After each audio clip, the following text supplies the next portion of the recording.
Les damos la bienvenida a nuestro podcast Mujeres de Negocios. Este es el episodio número 1 en donde hablaremos de los términos Incoterms. Yo soy Daniela Arias y seré su anfitrión el día de hoy. Recuerden seguirnos en redes sociales como @Mujeres de Negocios y suscríbanse para estar conectados con todo el contenido. Bueno, entonces empecemos. Cuando algo va mal durante una operación comercial, ¿quién es el responsable? ¿El exportador, el importador o el transportista? Esta y otras preguntas son algunas de las que estaremos respondiendo en este episodio de la mano de nuestra invitada Wendy García Rodríguez, profesional en negocios internacionales, quien nos contará un poco acerca de los términos comerciales que se utilizan al momento de realizar una operación comercial. Buenos días, Wendy, bienvenida a Mujeres de Negocios, gracias por aceptar nuestra invitación, qué rico tenerte por acá. Hola Dani, buenos días. Bueno, muchas gracias a ustedes por invitarme. Es para mí siempre un placer compartir en este tipo de espacios. Como bien lo mencionabas, en el comercio internacional existe una serie de términos comúnmente aceptados para resolver todos aquellos conflictos que puedan surgir entre las partes que intervienen en una operación comercial. Esos son los famosos Incoterms. Los Incoterms son 11 términos de 3 letras que definen las responsabilidades tanto del importador como del exportador. Esto en cuanto a los costos y los riesgos que comportan una operación de compra-venta. ¿Qué quiere decir esto? Que en toda transacción internacional debe plasmarse en un contrato de compra-venta. Este contrato tiene que tener establecido quién se hace cargo de, por ejemplo, los costos de transporte, quién se responsabiliza de la mercancía en caso de deterioro o pérdida y quién se encargará de los trámites aduaneros. Ok, Wendy. ¿Y estos términos dónde aparecen? ¿Cuándo? ¿Cómo? ¿Por qué? Bueno, los términos Incoterms fueron establecidos en 1936 por la Cámara de Comercio Internacional que tiene sede en París. Desde ese entonces es este organismo el que ha modernizado los Incoterms en varias ocasiones. Esto con el fin de adaptarlos a las prácticas comerciales que se dan de tiempo en tiempo, ¿no? Este organismo agrupa y representa a más de 45 millones de empresas en todo el mundo y busca contribuir a un crecimiento económico sostenible desde el ángulo medioambiental y social. La última versión de los Incoterms, de hecho, es la versión 2020, que entró en vigor a partir del 1 de enero. Y estos serán utilizados durante una década hasta diciembre del 2029. Bueno, Wendy, pero pues ahí me surge una pregunta. Okay. Pero siendo normas establecidas por la Cámara de Comercio Internacional, ¿es su uso de carácter obligatorio? No, Dani, en este caso el uso de los Incoterms no es obligatorio. Sin embargo, su inclusión dentro del contrato de compraventa es sumamente recomendable. ¿Por qué? Porque unifica los criterios y la terminología comercial que utilizarán las partes. ¿Sí? De esta forma, en caso de cualquier conflicto, quedan claramente delimitadas las responsabilidades tanto del exportador como del importador, ¿cierto?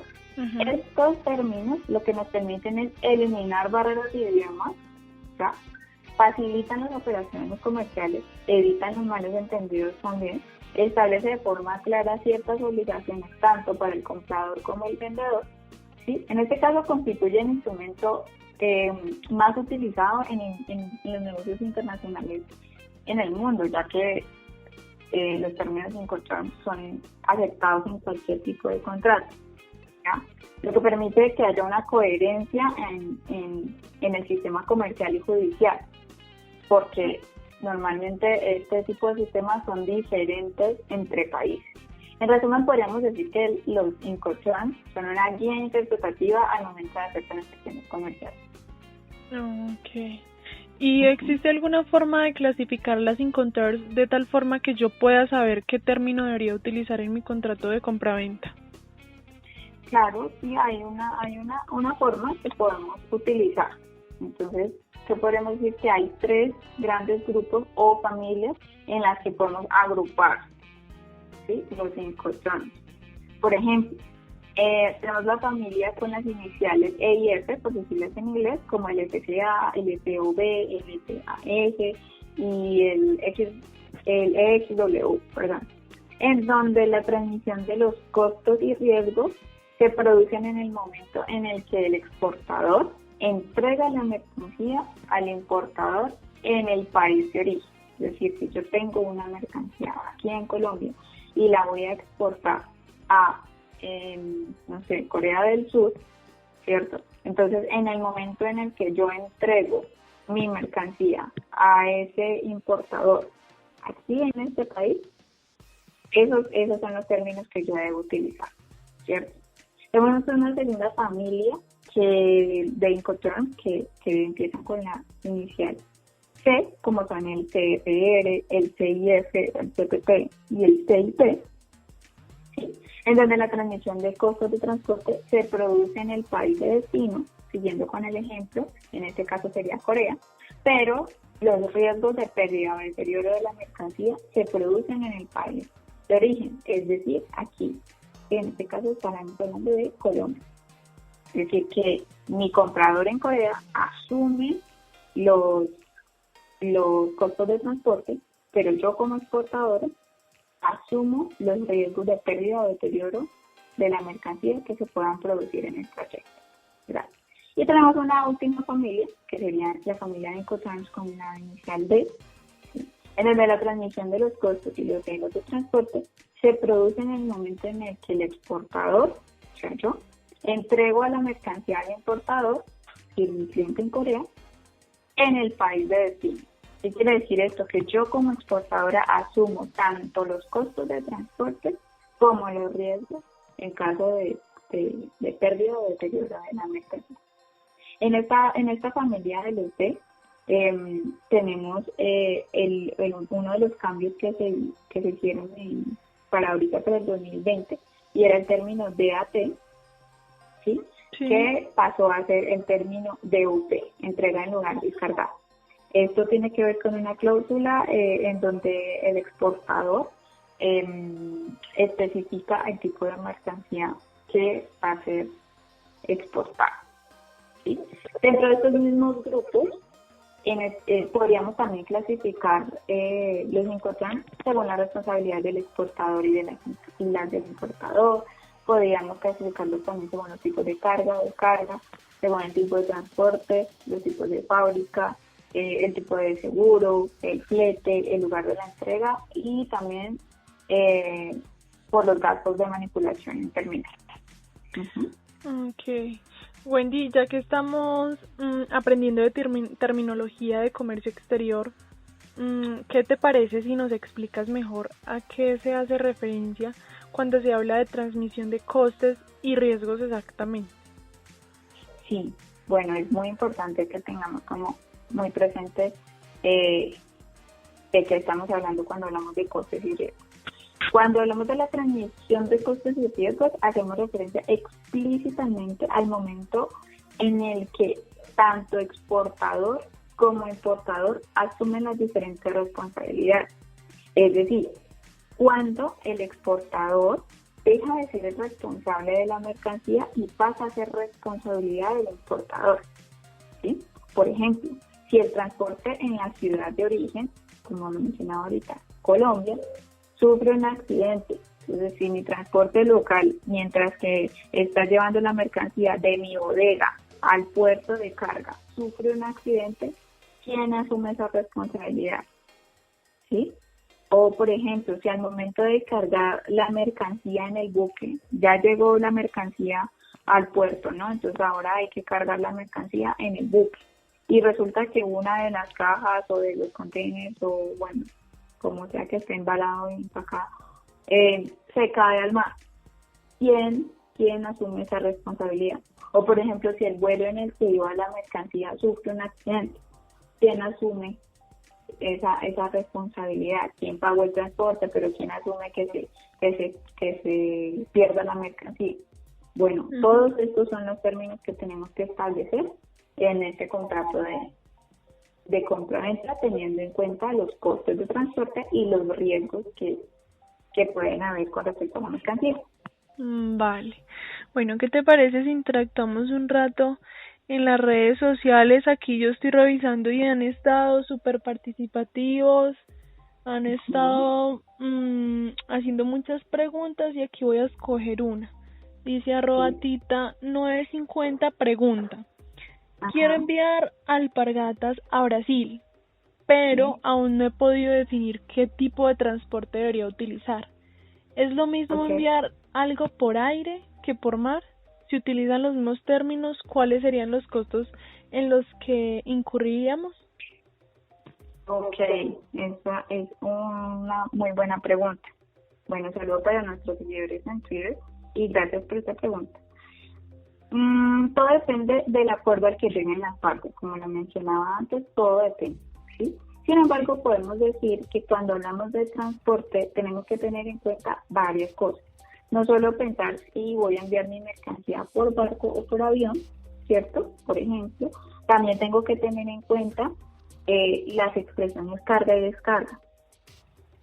¿Qué significa esto? Esto hace referencia a las operaciones que se realizan por cuenta tanto del exportador como el importador antes y después de que esta mercancía llegue al transporte principal, en este caso el barco o el avión, ¿verdad?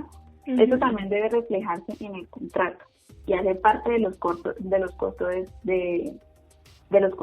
de transporte. O sea, eso también hay que tenerlo en cuenta. Además de los trámites aduaneros, tanto de exportación como importación y del transporte local, por supuesto. Entonces estamos hablando de 4 cosas allí, ¿no? Esto quiere decir que si no contamos con toda la logística, deberán intervenir varios transportistas, ¿verdad? Lo que supone trasladar la mercancía del país de origen, en este caso Colombia, ¿sí?, a el país de destino, en este caso Brasil. Esto normalmente implica costes, otro tipo de costes y una logística de mayor complejidad. Allí tendrán que revisar cuál va a ser realmente el tipo de transporte que van a utilizar y así determinar los costos. Bueno, súper, yo creo que la respuesta le quedó muy clara a nuestra oyente. Hay muchos oyentes con empresas pymes, pequeñas y medianas empresas, donde pues están como muy interesados en este tema, y qué bueno que les esté gustando tanto y les esté aportando tanto. Hay otra oyente, @ari98, nos pregunta: tengo un cliente en Italia al cual le quiero exportar esencias y artesanías. Sin embargo, mi empresa está comenzando. No podría costear gastos de transporte para volumen. Sin embargo, este cliente está muy interesado en mis productos. ¿A qué términos podría llegar con él? Muchas gracias. Ok, qué bueno. Sí, digamos que este es un tema que gusta mucho porque pues hay muchas empresas, muchas pymes, como tú lo mencionabas, que quieren hacer este tipo de transacciones y de alguna forma se contactan con potenciales clientes, ¿no? Y deben hacer este proceso de exportación. Entonces, en este caso existe un término dentro de los 5 terms que es utilizado normalmente por empresas que no tienen experiencia en comercio internacional o que carecen de infraestructura en el exterior, ¿verdad? Este Incoterm, este término, es el EXW, que significa export o en fábrica.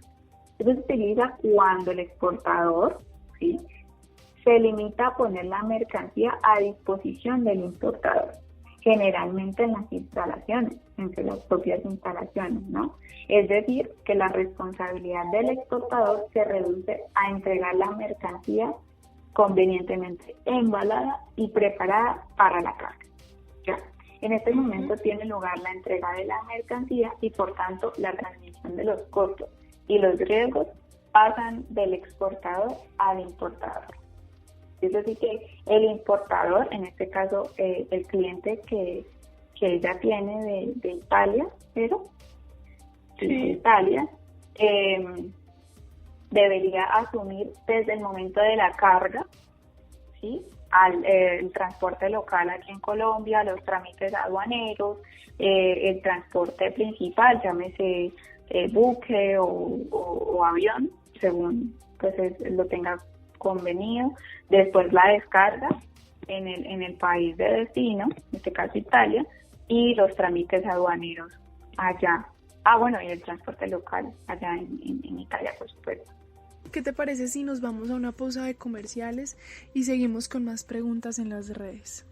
Estudia negocios internacionales en la Universidad de Ann. Detecta oportunidades de negocios en mercados globales para crear, desarrollar y dirigir empresas nacionales e internacionales. Bueno, siguiendo con las preguntas en Twitter, @Elia96 nos pregunta: si yo quiero exportar cacao a Corea del Sur, ¿qué tipo de póliza debo pagar y cuál es el término que debo utilizar en mi contrato? Bueno, es muy interesante esta pregunta porque precisamente existe la diferencia entre dos términos, el CIF o el Cost Insurance and Freight, el coste seguro y flete, y el CIP, el CIP, Carriage and Insurance Paid, transporte seguro y seguro pagado hasta, porque por el tipo de cobertura que cada término exige. Para el caso del CIP, el tipo de cobertura es amplia, a menos que se llegue a un acuerdo muy puntual entre las partes. Pero por otro lado está la cobertura mínima exigida por el término CIP. Esto se justifica debido a que bajo el término CIP habitualmente es utilizado para transporte marítimo de graneles como materias primas, minerales, etcétera, cuyo precio por kilo es muy bajo y exigir un seguro de cobertura máximo encarecería mucho la póliza, perjudicando el margen de negociación del exportador, ya que normalmente se debe cubrir el costo de la mercancía más un 10% y esta póliza es endosable al exportador. En este caso, para lo que nos pregunta nuestra oyente Elia, lo más conveniente sería que utilizara el término CIF, el CIF, el cual le exigiría un tipo de póliza de menor cobertura. Ok, es decir que para cualquier tipo de compraventa debemos contratar un seguro de transporte. No, Dani, en este caso es de resaltar que los Incoterms no obligan a contratar un seguro de transporte, salvo en los dos casos que mencionaba, el CIF y el CIF, donde la obligación de contratar el seguro siempre corre a cargo del exportador, ¿sí? Quien añade ese costo al precio de la mercancía, pero para el resto de casos no es obligatorio. Sin embargo, los Incoterms que fueron actualizados este año, para el 2020, se trata con mayor precisión la responsabilidad sobre la seguridad tanto en el transporte desde el país de origen al país de destino, como en los trámites de despacho aduanero. Es por tal razón que es muy recomendable también que el exportador o el importador contraten un seguro de transporte. Ok. Entonces, hasta el momento los términos que hemos hablado, se podría decir que son términos convenientes para ambas partes. Y como mencionabas ahora, todo dependerá del tipo de acuerdo al que lleguen las partes, ¿cierto? Sí, así es, Dani. Contrario a lo que uno podría pensar, hay que tener en cuenta que cada uno de los momentos en los que la mercancía es manipulada, es decir, los puntos de carga y descarga, que normalmente se podría pensar que no son tan relevantes, pero sí, ¿cierto? Suponiendo que una caja se quiebra o existe algún tipo de accidente, se debe tener contemplado todo este tipo de situaciones también. Entonces tenemos, por ejemplo, que el lugar en el que el riesgo de daño o de pérdida de la mercancía se transmite del exportador al importador no siempre coincide con el lugar de destino.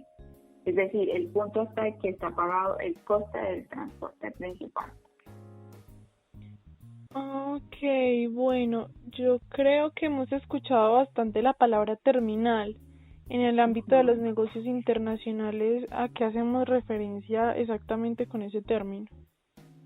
Qué bueno que preguntes eso, Ani.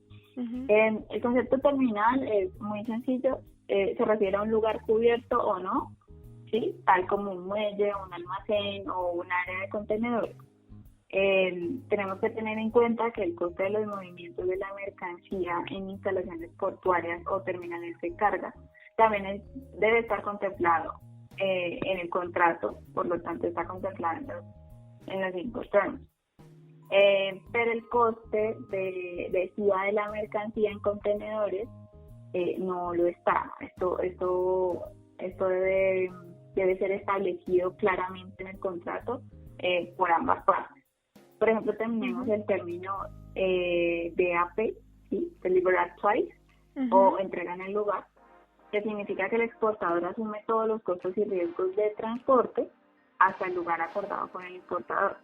Este lugar puede ser un aeropuerto, un puerto, una terminal de carga, las instalaciones del importador o cualquier otro punto. Pero la entrega se produce en el medio de transporte utilizado, con la mercancía preparada para la descarga. Ok. En este caso estamos hablando de empresas grandes que podrían cubrir todos estos gastos, ¿no es así? Claro que sí.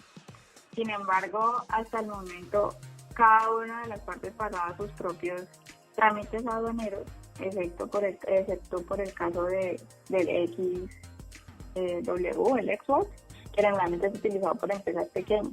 Pero finalmente el término Delivered Duty Paid, ¿sí? El DDP, o entregada de derechos pagados, significa que el exportador es responsable de todos los costes y riesgos, incluidos los trámites aduaneros tanto de exportación como de importación, hasta el lugar acordado con el importador en el país de destino.